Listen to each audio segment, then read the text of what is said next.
Don't forget to subscribe my channel. Hang Duk Mana.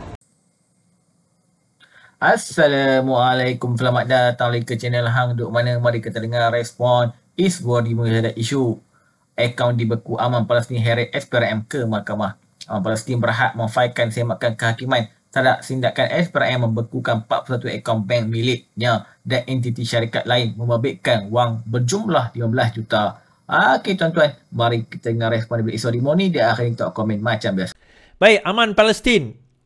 Akaun dibeku Aman Palestin heret SPRM ke mahkamah.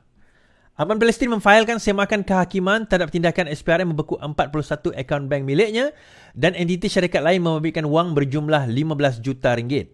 Peguam mewakili Aman Palestin Muhammad Rafiq Rashid berkata pihaknya memfailkan permohonan semakan kehakiman ex parte terhadap SPRM dan Kerajaan Malaysia. Sehingga hari ini, 2 surat telah diutus kepada SPRM pada tarikh November dan Januari merayu dan memohon pertimbangan bagi akaun-akaun Aman Palestin dinyah beku untuk tujuan bantuan keuangan dihantar terus kepada mangsa keganasan di Palestin.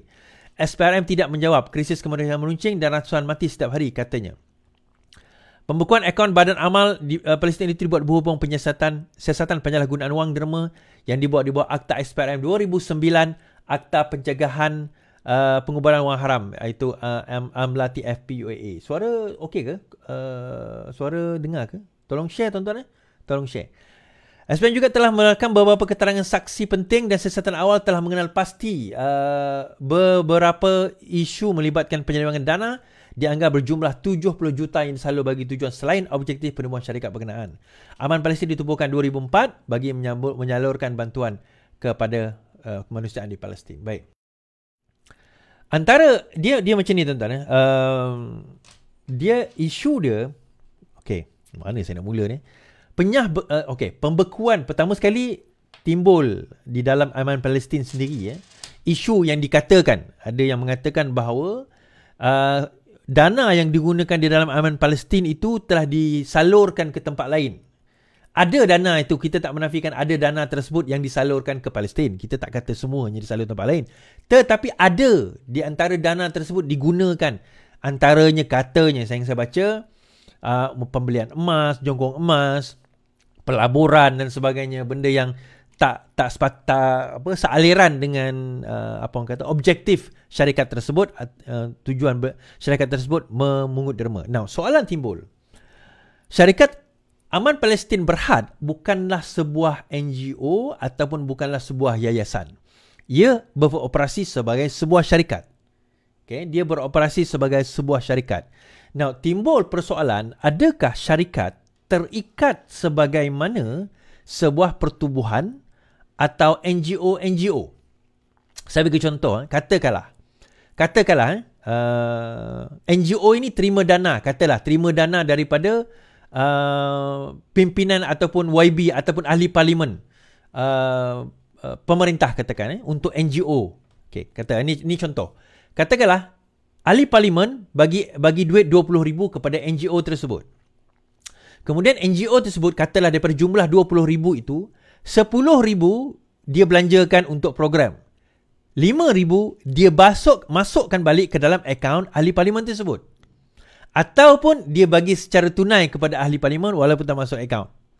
5,000 lagi dia pergi hantar dan bagi kepada orang lain yang tak kena-mengena dengan program tersebut.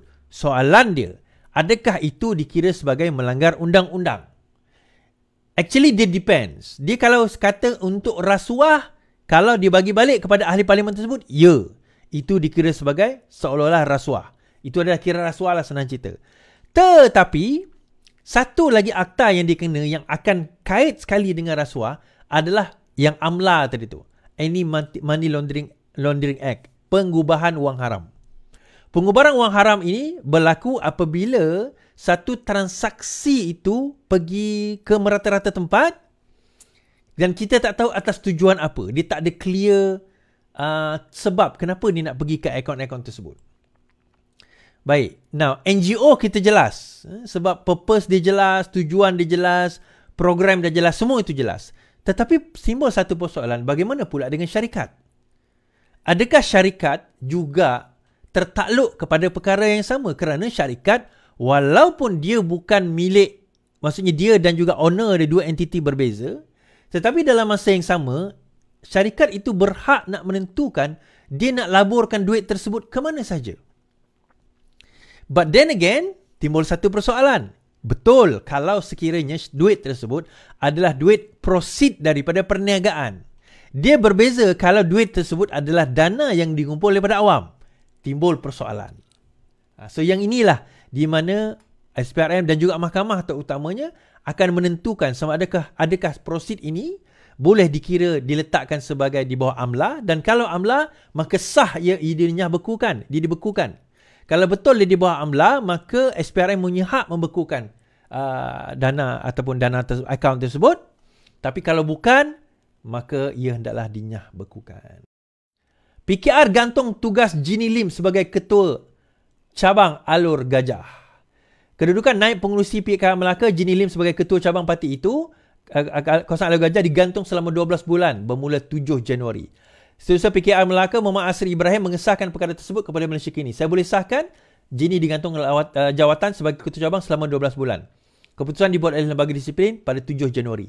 Tambah Asri, notis bagi pemakluman mengenai pengantungan dihantar kepada Majlis Pimpinan Melaka pada 29 Januari. Katanya tindakan tersebut diambil setelah Lembaga Disiplin berpuas hati dengan bukti dikemukakan dan mendapati Lim melanggar perlembagaan parti. Bagaimanapun, Asri berkata Lim juga bekas adun macap masih kekal sebagai ahli PKR. Difahamkan 4 Februari lalu, Lembaga Disiplin meminta Lim memberi keterangan berhubung kenyataan media dibuatnya kepada Malaysia Kini. Ia merujuk kepada laporan portal berkenaan pada 25 Oktober bertajuk Akar Umbi PKR mahu Ginny bertanding di Alur Gajah. Okey. PKR berpendapat langkah tersebut bercanggah dengan keputusan pimpinan parti. Lim juga didakwa membuat kenyataan mempertikaikan pemilihan calon untuk kerusi Alur Gajah dan takap layar perbualan dengan timbalan Presiden melalui WhatsApp tersebar di media sosial. Selain itu, dia juga mendakwa mengetuai anggota dari cabang Alur Gajah untuk bertindak provokatif dalam jelajah program Harapan Presiden pada 25 Oktober 2022 di Alur Gajah. So kalau kita tengok berita ini berita dia. Okey, ini pada 2022 PKR Alur Gajah mohon pimpinan PH meletakkan Ginny sebagai calon di Alur Gajah. Okey, alright. Now, saya bercakap dengan Asri tadi lah. So benda ni ada dalam berita, so saya boleh cerita lah kan. Secara asasnya apa yang berlaku, Ginny Lim pada waktu itu dia adalah bekas adun macap, tapi tidak dicalonkan.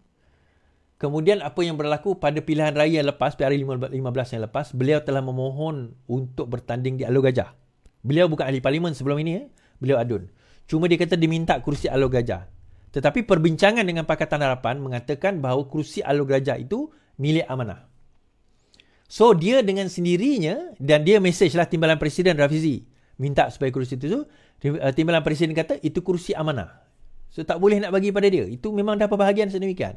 So dia tak puas hati, dia screenshot WhatsApp tersebut, sebarkan di social media, kemudian membuat satu sidang media, menyatakan bahawa tindakan itu tidak betul sebagainya, bahawa dia sepatutnya layak menjadi, dia memohonlah supaya dilantik menjadi ahli parlimen di Alur Gajah. So itu satu tindakan yang menyalahi disiplin parti. So akhirnya beliau digantung. Tapi saya tak tertarik sangat cerita Ginny Lim digantung ni. Saya dah tahu lama dah. Bukanlah dah tahu lama. Maksudnya saya dah tahu Ginny Lim ni siapa, reputasi dia.